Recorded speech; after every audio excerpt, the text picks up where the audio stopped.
Hello my friends, मेरा नाम आयशा है। मैं अपने घर का ही स्टोरी आप लोगों के साथ शेयर करना चाहती हूँ और मेरी खुद की स्टोरी है। मैं एक बार की बात है अपनी फ्रेंड्स के साथ पिकनिक गई हुई थी। सब ठीक ठाक रहा। उसके बाद मैं लौट आई। रात हो चुकी थी। मैं खाना खाकर सो गई अपने कमरे में। अचानक से मेरी नींद खुली तो मुझे लगा मेरे बेड के सामने में यानी मेरे पैर के पास कोई औरत खड़ी है।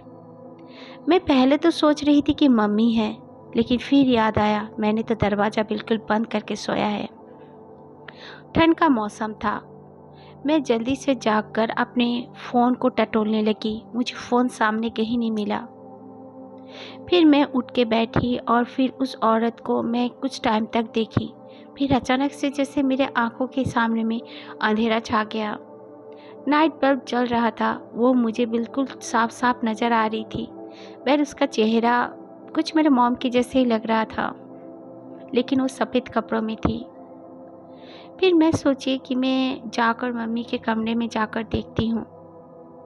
मैं जब ये सोच ही रही थी कि मेरे दरवाजे पे नॉक होता है, मैं थोड़ी डर जाती हूँ। लेकिन मेरी मम्मी कहती है बेटा दरवाज़ा खोल। मैंने दरवाज़ा खोला तो मम्मी बोली इतना ज़ोर से चीखी क्यों, क्या हुआ? मैंने कहा मैंने तो नहीं चीखा मम्मी, मैं तो बिल्कुल सो रही थी। हाँ, लेकिन मैं डर गई, एक औरत को मैंने देखा। मम्मी ने कहा ज़रूर तूने बुरा सपना देखा होगा, कोई बात नहीं, मैं तेरे पास सो जाती हूँ। मम्मी मेरे पास सो गई। फिर अचानक से मुझे और मेरी मम्मी को दोनों को ही पापा के कमरे से ज़ोर ज़ोर के भाई का आवाज़ आने लगा। मेरा भाई 7 से 8 साल का है। वो अपने पेरेंट्स के पास ही सोता था। फिर मेरी मम्मी और मैं हम लोग दौड़ के गए तो मेरे पापा मेरे भाई को उठा रहे थे और मेरे पापा बोल रहे थे क्या हुआ क्या हुआ। मेरा भाई नीचे गिरा हुआ था। मेरा भाई बोलने लगा मुझे किसी ने ज़ोर से झंझोड़ कर उठाया। मैं उठ के बैठा तो उसने मेरे पैर खींच कर नीचे गिरा दिया। फिर मैंने देखा कि हमारे बेड के नीचे एक औरत बैठी हुई है। उसने भी वैसे ही डेफिनेशन दिया। वाइट कलर का कपड़ों में थी वो औरत। मुझे कुछ समझ में नहीं आया। मैंने कहा मम्मी मैंने भी तो सपने में इसी औरत को देखा। मम्मी ने कहा नहीं नहीं, सोते समय कुछ गड़बड़ हुआ होगा, चलो सब कोई एक साथ ही सो जाते हैं। हम लोग एक ही कमरे में सो गए। सुबह हुई, अपना डेली का काम जो भी करना था कर रही थी, यानी कि तब छुट्टियां भी चल रही थी। मैं अपनी फ्रेंड के घर गई हुई थी दोपहर का खाना खाने के बाद। मैंने मॉम को कह दिया था मैं शाम के बाद ही लौटूंगी। मम्मी ने कहा ठीक है। मुझे कुछ प्रोजेक्ट में कुछ काम करना था अपने स्कूल के लिए। मैं अपनी सहेली के साथ मिलके कर रही थी, जिसका नाम है जूही।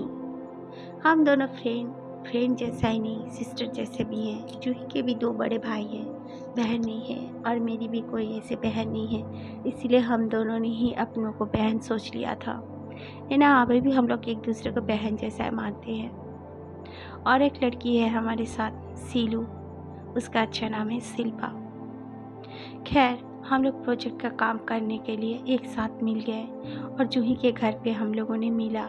जूही का घर जो हॉल रूम है काफ़ी बड़ा है, और यही नहीं जूही का कमरा भी जो है काफ़ी बड़ा है। इसीलिए उसके घर में जाके मस्ती करने के लिए भी हम लोग को बहुत अच्छा स्पेस मिलता है। हमने जूही का घर में ही शाम का जो नाश्ता वगैरह उसकी मम्मी ने हमें खिलाया। फिर हम लोग अपना काम धाम करके जब निकलने लगे, 7:30 पौने 8 बज चुका था। उसकी मम्मी बोलने लगी कि बेटा यहीं पे खाना खा लो।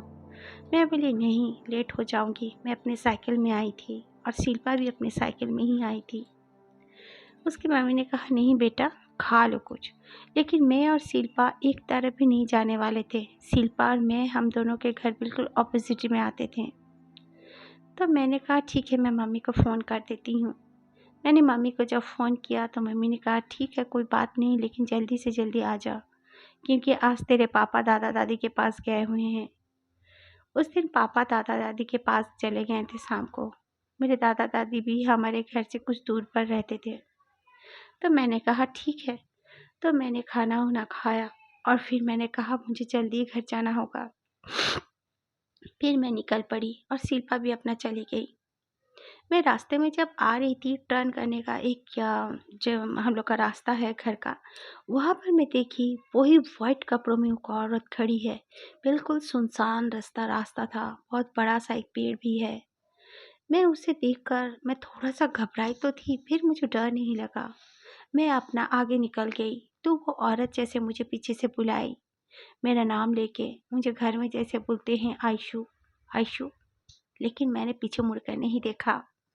मेरी दादी-नानी हर बार कहती हैं कि पीछे से अगर कोई बुलाए, अनजान आदमी, औरत, कोई भी, पीछे मुड़कर कभी मत देखना और हम लोग ये सारे बहुत स्टोरीज़ मैं भी सुन चुकी हूँ। मैं आगे की तरफ चली गई अपने घर में, जा ही रही थी तो गेट के सामने में फिर जैसे मुझे वो औरत दिखी। मैंने जल्दी से वहीं पे खड़ी हुई और मम्मी को कॉल करके बाहर बुलाया। मम्मी आ गई और हम लोग तब अंदर घुस रहे थे। मैंने देखा हमारे टेरेस में वही औरत खड़ी है। मैंने मम्मी को कहा, मम्मी कुछ गड़बड़ तो है, मुझे बहुत डर लग रहा है। वो औरत बार बार मुझे दिख रही है, ये सपना नहीं है। मैं बहुत ज़ोर ज़ोर से रोने लगी। तो मम्मी ने कहा, ठीक है, तू चिंता मत कर। कुछ हॉली वाटर मेरी मम्मी ने मुझे पिलाया और फिर आयतुल कुर्सी पढ़कर मेरे शरीर में फूंका। फिर मैं आराम से सो गई। उस दिन कुछ नहीं हुआ। सुबह हुआ, मैं उठी और फिर मैंने कहा कि मम्मी आज चलो, वो हम लोग मौलवी जी से मिलकर आते हैं। तो मम्मी ने कहा ठीक है। मम्मी ने उनको कॉल किया, उन्होंने कहा ठीक है, दोपहर के समय आ जाओ। हम तीनों ही दोपहर के समय लंच करने के बाद मौलवी जी के पास गए। मौलवी जी हमें देखे और फिर वो कुछ-कुछ अपना सर घुमाकर कुछ पढ़े, फिर फूँके हम सब पे। फिर उन्होंने कहा कि इस बिटिया के साथ ऐसी कोई चीज़ आ चुकी है तुम्हारे घर में, जो कि तुम्हें परेशान कर रही है और आगे चल के और परेशान करेगी। इसके लिए तुम लोगों को घर के चारों तरफ नींबू वगैरह कुछ काट कर रखना पड़ेगा, कुछ-कुछ उन्होंने कहा। तो हमने कहा ठीक है, जो आप पे बन पड़ता है आप कीजिए। मम्मी कह रही थी पापा को आने दो पहले, पापा 2 दिन बाद आएँगे। लेकिन मुझसे और सहन नहीं हो पा रहा था। मैंने कहा कि क्या करूँ? तो मौलवी जी बोले तुरंत अपने पापा को, दादा-दादी को सबको यहाँ पर बुलाओ। तो मैंने कहा ठीक है। मेरे पापा का अचानक से कॉल आता है, वो काफ़ी डरे हुए थे। पापा कह रहे थे, पापा को कल रात को एक औरत दिखी थी, जो कि सफ़ेद कपड़ों में थी। पापा का तबीयत भी ठीक नहीं था, उन्हें फ़ीवर हो चुका था। कुछ समझ में नहीं आया। तो मम्मी ने कहा आप जल्द से जल्द आ जाइए। पापा तो बाय रोड फोर व्हीलर से गए हुए थे। पापा जल्दी से जल्दी दादी का दादा को लेकर आ गए। शाम हो चुकी थी। मौलवी जी आए, अपने कुछ-कुछ काम किए, उन्होंने कुछ पढ़ाई की। फिर कहा ये जो क्रिया है, आप लोग के घर में कम से कम 11 दिन चलेगा और मेरे वहाँ से एक लड़का आकर ये क्रिया किया करेगा। तो हम लोगों ने कहा ठीक है।